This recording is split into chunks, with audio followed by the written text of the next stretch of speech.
And I now give the floor to the representative of the Syrian Arab Republic. شكرا سيدي الرئيس. Thank you, Mr. President. At the outset, I would like to welcome Mr. Lowcock today and thank him for his briefing to the members of the Council. Mr. President, since the start of the terrorist war imposed on my country, Syria, the government of the Syrian Arab Republic has spared no effort to meet the humanitarian needs of all Syrians, those Syrians affected by this unprecedented terrorist war. My country has sought to cooperate with the United Nations and with its humanitarian agencies, in line with the guidelines set forth in General Assembly Resolution 46/182, including respect for state sovereignty.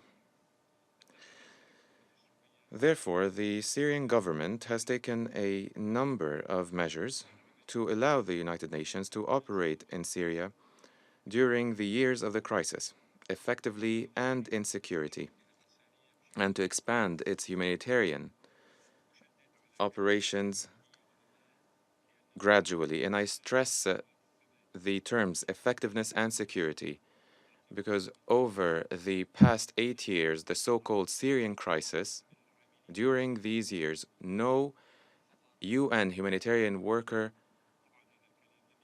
was under threat in Syria.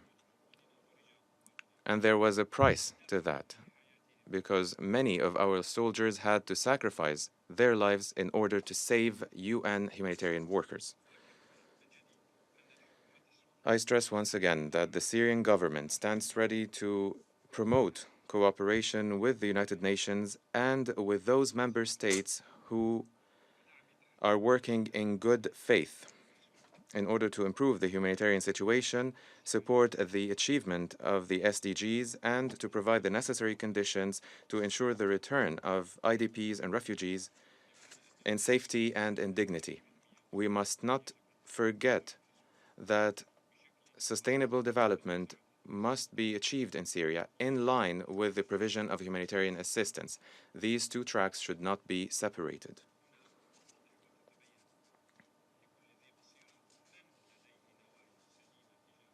And it is clear to see who has good intentions towards my country and who harbors ill intentions towards us. Mr. President, the Security Council adopted 8 resolutions on the humanitarian situation in Syria.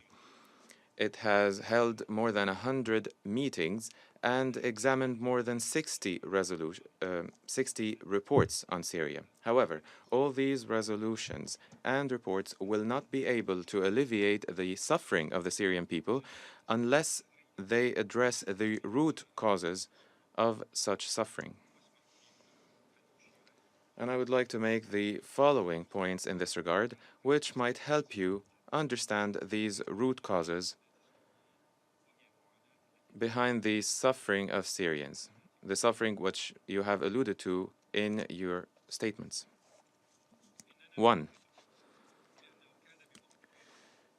We firmly believe that we would have been able to make greater achievements together if some partners within the United Nations had committed themselves to the principles of humanitarian action, including impartiality, non-politicization, and full cooperation with the Syrian government as the main party responsible for providing for the needs of Syrians.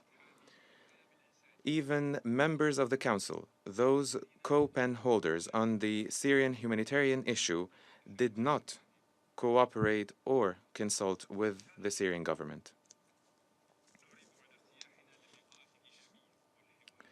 We express our satisfaction with the positive meetings and the honest dialogue between the Syrian government and Mr. Mark Lowcock, as well as with other Secretariat representatives, whether in Damascus or in New York. We hope that these meetings will help us make further progress this year at the humanitarian and development level without any political pressure or diktats. We believe that humanitarian action is a noble act and it is not a tool for political subjugation. 2. Over the past years, we have called on the authors of the reports not to include in their reports information provided by so-called open sources or provided by Arab or foreign media hostile to my country. We warned against some members relying on false information and misleading reports when dealing with the situation in Syria. And the past years have proven us right. We have provided you with a number of evidence in our letters. These lies include the fabricated stories of the child Omran in Aleppo or the child Hassan Diab in Douma. The Egyptian Interior Ministry last December, or rather in December 2016, arrested 5 people and 2 children who were filming fabricated bloody scenes in the city of Port Said in Egypt in order to publish this film and to pretend that it took place in Aleppo. There are also the lies promoted and spread by the so-called white helmets regarding the use of chemical weapons, the allegations of the use of chemical weapons, thus giving permanent members of this council the pretext they need to launch one aggression after the other against my country. Outside international legitimacy, it seems that these countries follow 2 tracks, one legitimate within the council and one illegitimate outside of the council. I would like to provide you with another piece of evidence.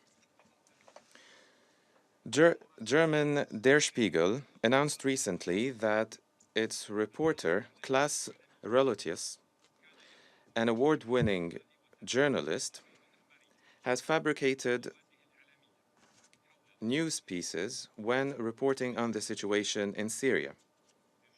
This means that the German mirror, Spiegel in English, did not reflect the situation faithfully. 3. In order to end the suffering of Syrians, the following measures must be taken. 1. Committing fully to respecting Syria's sovereignty, territorial integrity, and unity.